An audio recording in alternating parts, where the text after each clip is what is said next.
Hello प्यारे बच्चों, आज हम डिस्कस करेंगे class 10th English Footprints Without Feet book के चैप्टर 1 और ट्रायम्फ ऑफ सर्जरी के important questions and answers. First question है, why is Mrs Pumphrey worried about Tricki. Mrs Pumphrey Tricki के बारे में चिंतित क्यों हैं? आंसर है, Mrs Pumphrey is worried about Tricki because Mrs Pumphrey Tricki के बारे में चिंतित है क्योंकि ही वॉज नॉट ईटिंग, उसने कुछ नहीं खाया, and he had bouts of vomiting, और उसे उल्टियों के दौरे पड़ रहे हैं। बाउट्स ऑफ वॉमिटिंग है ना, उल्टियों के दौरे, या उसे वॉमिटिंग हो रही है। क्वेश्चन नंबर 2,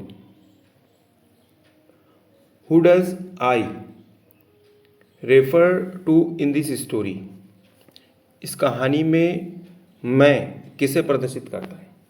आंसर है, in this story I refers to the doctor Harriet. इस कहानी में आई डॉक्टर हैरियट को प्रदर्शित करता है या संदर्भित करता है। देखिए, क्योंकि इस कहानी को जो लिखा है वो डॉक्टर हैरियट ने लिखा है, इसलिए यहाँ पर जहाँ आई आया था शुरुआत में, तो वहाँ हमें यही समझना है कि ये डॉक्टर हैरियट अपने बारे में बोल रहा है। Question number 3, is the narrator agrees as Tricki's mistress. Narrator यानी लेखक, मिस्ट्रेस यानी होता है मालकिन।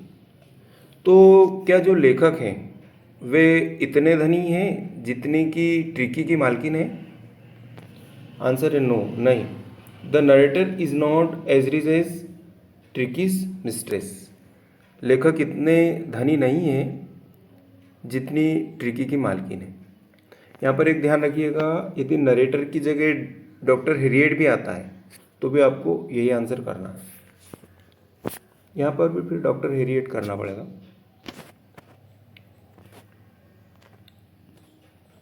Question number 4, why was doctor Harriet worried about tricky. 2025 में एक क्वेश्चन आया हुआ है। तो डॉक्टर हैरियट ट्रिकी के बारे में क्यों चिंतित हैं?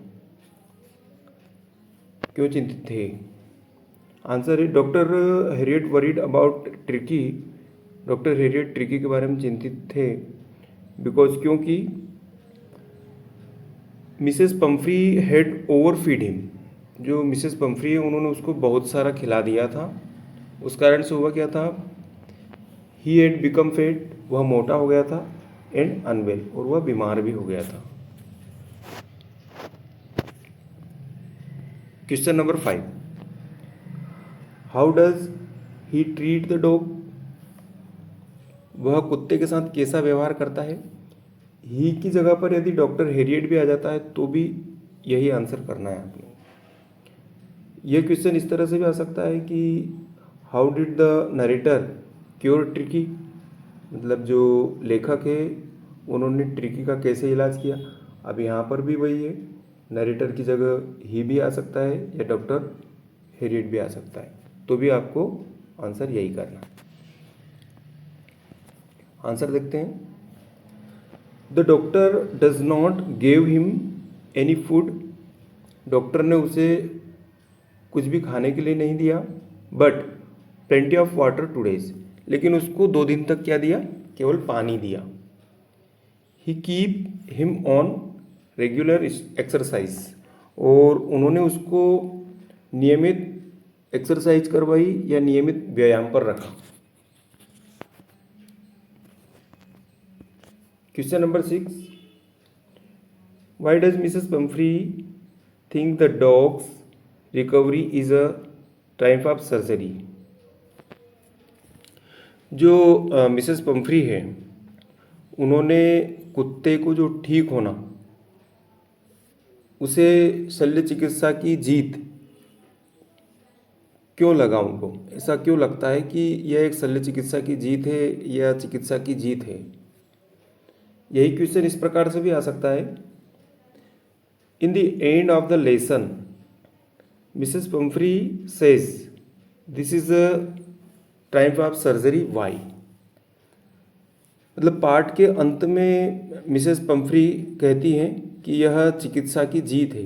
ये ऐसा उन्होंने क्यों कहा? तो इस तरह के दोनों में से कोई सा भी यदि क्वेश्चन आ जाता है तो भी आपको आंसर यही करना है। Mrs Pomfrey thinks the dogs recovery is a Triumph of surgery because he was very sick but he had recovered in 2 weeks. मतलब जो मिसेस पम्फ्री हैं उनको लगता है कि जो कुत्ते का ठीक होना चिकित्सा की जीत है, क्योंकि वह बहुत बीमार था और वह केवल 2 ही हफ्तों में ठीक हो गया। Last question, how did Mrs Pumphrey and her servant behave when Tricki was being sent to the surgery. जब ट्रिकी को सर्जरी के लिए ले जाया जा रहा था या भेजा जा रहा था तो मिसेस पम्फ्री और उसके नौकर का व्यवहार कैसा था? आंसर है, when Tricki was about to be hospitalised Mrs Pumphrey felt very sad, her servant was an also anxious. तो जब ट्रिकी को हॉस्पिटल में ले जाया जा रहा था या भर्ती कराया जा रहा था तब पम्फ्री बहुत दुखी थी और उनका जो नौकर था वह क्या था, चिंतित था। इस तरह से इस लेसन के आपके आंसर क्वेश्चन कंप्लीट हुए। आप इनको अच्छे से तैयार कर लीजिएगा। Thank you.